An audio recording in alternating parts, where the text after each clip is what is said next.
in several years, we're going to be moving into solar maximum. And for several years, I've been saying that that's the period in which we're likely going to be entering into World War III with the East. We're seeing signs of it now. Also, moves in Ukraine, tensions between the United States and China continuing to build. But of course, we have these peace treaties with regards to the trade war, and these things that appear to indicate a stalling, if you will, as countries prepare. And a lot of people aren't seeing this on the horizon. So I've cited before the history of periods in which we've seen major battles on the planet during solar cycles. And I'm also introducing the idea that out of the wars, even if they aren't nuclear, and there's just simply wars in which people are dying and soldiers are invading countries, those create a lot of negative emotions, in particular fear, and especially when there's loss of life.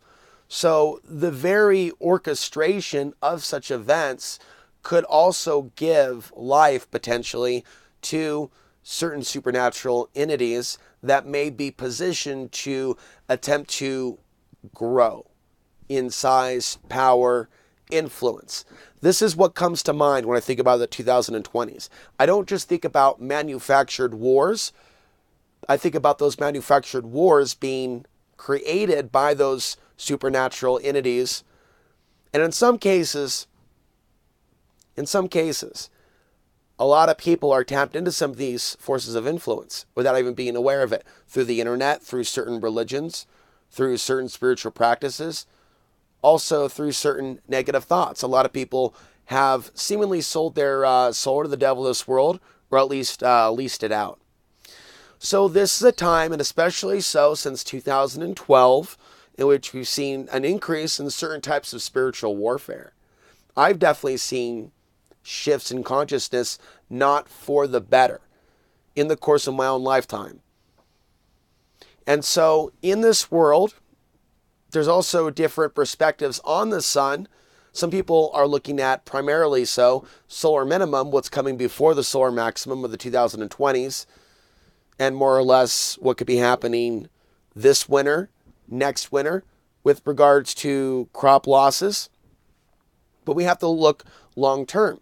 But the other thing to consider is that the solar minimum, or a deep solar minimum, comes with a weakening of the Earth's magnetic field, making it more vulnerable to solar flares. So if there's an increase in solar flares that may erupt from the sun, for example, or CMEs, and it could happen when the sun is, for example, quiet, dormant for a period of time. We've seen this before, where it's not an active part of the solar cycle, but the sun's fairly quiet. All of a sudden it wakes up, and there's an increase in activity. We could, during a solar minimum, go through a certain type of event. What's important is to also understand there's multiple perspectives on these events.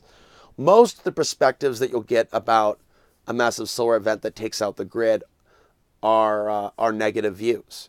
And it's true that a large percentage of the Earth's population would be without electricity, and unless they're able to provide for themselves, many people would starve. I've often worried about this community in certain scenarios when there's no food or water.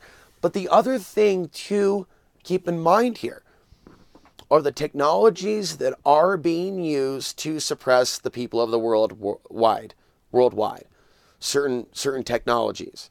So there could be certain populations that are targeted in specific ways, and ways in which the whole world is targeted with certain technologies.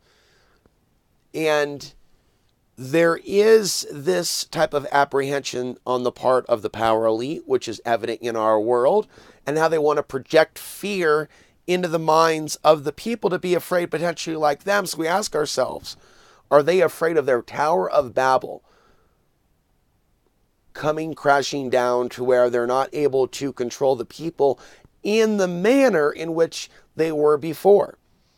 And we can keep returning to this conversation, and we should, about how they may be attempting to strategize with the changes to the sun, with the Mars mission and other missions involving space. Whether we're talking about Elon Musk whether we're talking about China, Russia, other countries.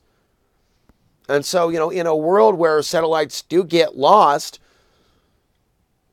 due to solar storms, space weather, things of that nature, they are more than likely attempting to strategize some of their plans, but they may be in possession of some knowledge of major catastrophic events coming to this country and or other places in which they aren't even attempting to reinforce the grid, leaving us to assume that they don't really want this country prepared long term.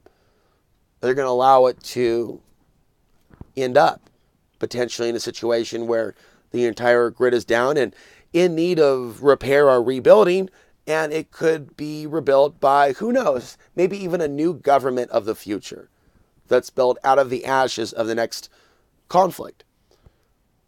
The next conflict, we see black and white evidence of them preparing for it without even interjecting information or perspectives about the sun itself. You can look at the stages that the Chinese Navy is at, and the many reports that we've been looking at, others have been looking at over the course of the last 10 years of where they would be by 2020. And so the concern for war comes from the understanding that many countries around the world have been armed to the teeth as a result of the exporting of certain military technologies. We don't want war, and many people around the world, especially in those countries like China, don't want war themselves, right? But the forces that have hijacked these governments that are not controlled by the people, they're on schedule. When people think about these nation states, including our own, I think people still think about the people having influence. And to a certain degree, we do, but the people, for the most part, aren't attempting to redirect the path that these militaries are on. So if people do have the power to change things, if people do have the power to change course, well, there are wars still in Afghanistan and Iraq. There are still millions of people dying. The country is still going into debt to fund wars that it doesn't appear that it's ever been designed or strategized to win, only to fund. It appears that we've been going into debt by design. It appears that they have left our grid vulnerable by design. And so if we're going to see changes in course, let's be rational and let's be realistic about what changes in course might look like. I'm going to wrap up my thoughts here because I'm going to talk about this, the changes in the sun, what it brings our world, but how some people are duped by the gods of war. And I say that word gods loosely. I'm not calling them gods, per se, myself. But they are known loosely as the gods of war, the archons of war, the demons of war. And I think there is an energetic loop effect between the periods in which they're creating megadeath, or killing massive amounts of people, or staging wars, things of that nature, whether nukes are involved or not, just what humans do to others, that somehow feeds the evil. And the evil, with its reserves, continues its manipulation of mankind while it's able to. And so it appears that there's something far more involved that's going to be coming upon the human race, a human race that's not really prepared for it. There's certain types of invasions that people look out for or are alarmed about or think are invasions. Then there's the invasion of human consciousness that people are overlooking while they're looking this direction or looking over in that direction. They could be completely overlooking the invasion of their own consciousness without even realizing that during certain cycles, and I would say cycles of the sun, man comes under greater levels of spiritual attack. We're in that period now. We're going into that period. As the sun wakes up, so do other forces of darkness.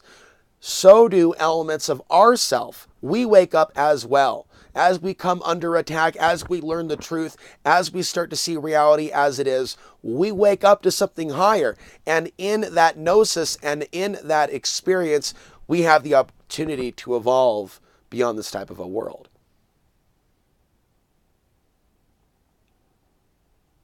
A lot of people at the same time could be duped by the negative forces of influence to do things that will entrap them to this type of a world. So even if they've done some good deeds, by being duped into the nature of the bloodlust and the thought forms that surround that, and extremist movements of the future, powered, mind you, by human thought forms on the internet,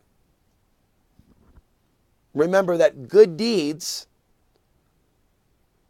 the good things that someone can do in this world, they can work against their own good deeds. We've seen certain examples in our world, and we can even treat it as a gift that we can see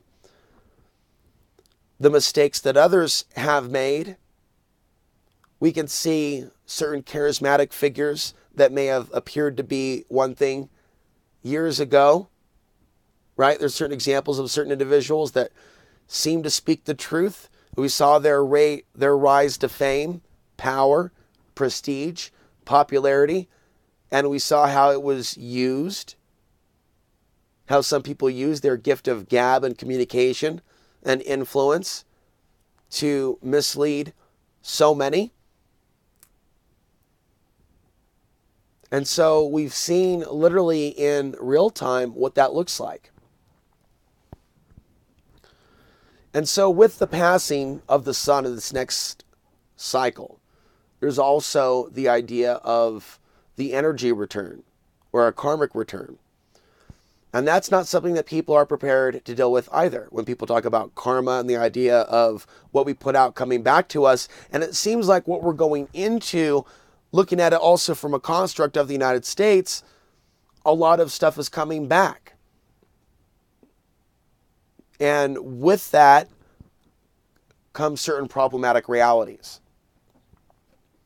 So, in the changes that are occurring and are going to occur, there is a lot of good reason to step back from a lot of the manufactured political infighting, because it's a waste of energy.